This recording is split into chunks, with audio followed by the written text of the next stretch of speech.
Hello guys, welcome back to my channel. It's me on Lebens blog. Sweet വേർഷനിലെ period ആയാലും ഇന്ന് അതിന് വേണ്ടിയിട്ട് ആദ്യം ഗീ ഒഴിച്ച് നന്നായിട്ട് ചൂടായതിന് ശേഷം അതിലേക്ക് 3 തേങ്ങ ചിരകിയത് ഇട്ട് കൊടുക്കാം. അത് തേങ്ങ ഇട്ട് നന്നായിട്ട് റോസ്റ്റ് ചെയ്യുക. തേങ്ങൻ്റെ വെള്ളമൊക്കെ ഒന്ന് വറ്റിയാൽ നമുക്ക് ബാക്കിയുള്ള ഇൻഗ്രീഡിയൻസ് ആഡ് ചെയ്യാം. അതിൻ്റെ മുന്നേ ഇപ്പോൾ കുറച്ച് കൂടുതൽ ക്വാണ്ടിറ്റി യൂസ് ചെയ്യുന്നുണ്ട്. നിങ്ങൾക്ക് വേണമെങ്കിൽ ക്വാണ്ടിറ്റി കൂട്ടും കുറക്കുകയും ചെയ്യാം. പിന്നെ അതിലേക്ക് 1.5 പാട്ട് പഞ്ചസാര ആഡ് ചെയ്യാം. പിന്നെ അതിലേക്ക് 500 ഗ്രാം കടലപ്പരിപ്പ് വേവിച്ചതിട്ട് കൊടുക്കാം. ജസ്റ്റ് ഒരു കുക്കറിലിട്ട് ജസ്റ്റ് ഒന്ന് കൂക്കിയെടുക്കണം. എന്നിട്ട് നന്നായിട്ട് മിക്സ് ചെയ്യാം.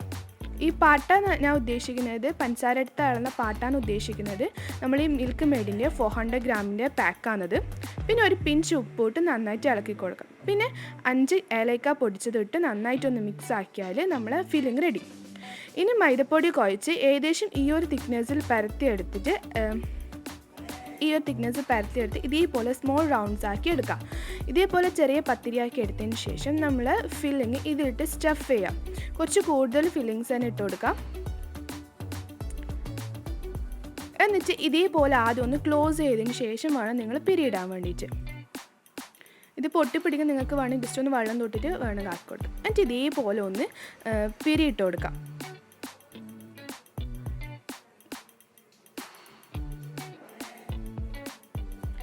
ഇപ്പോൾ നമ്മൾ പിരിയാഡ് ഇപ്പോൾ ഞാൻ എല്ലാം ആക്കി എടുത്തിട്ടുണ്ട്. ഇതേപോലെ ബാക്കിയുള്ളത് ചെയ്തെടുക്കാം.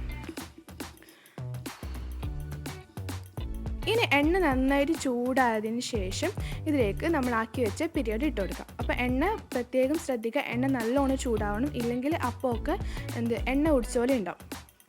അപ്പോൾ ഇത് ഇടയ്ക്കൊന്ന് ഇളക്കി കൊടുക്കുക, മറിച്ചിട്ട് കൊണ്ടേയിരിക്കുക. അപ്പോൾ നല്ലൊരു ബ്രൗൺ കളറായി വന്നാൽ നിങ്ങൾക്കിത് മാറ്റി വെക്കാം. ഇപ്പോൾ ഇതേ നിങ്ങൾക്ക് ഈ ഒരു ഫില്ലിങ്ങിന് പകരം മസാല ഒക്കെ ചെയ്തിട്ടുണ്ടാക്കലുണ്ട്. അപ്പോൾ അത് നിങ്ങൾക്ക് വേണ്ടി ട്രൈ ചെയ്യാം. അപ്പോൾ ഇപ്പോൾ ഇത് റെഡി ആയിട്ടുണ്ട്, നല്ല ബ്രൗൺ കളറായി റെഡി ആയിട്ടുണ്ട്. അപ്പോൾ ഇതേപോലെ ഈസി റെസിപ്പീസിന് എൻ്റെ ചാനൽ സബ്സ്ക്രൈബ് ചെയ്യാൻ മറക്കരുത്. ഇഷ്ടമായെങ്കിൽ ലൈക്ക് ചെയ്യുക.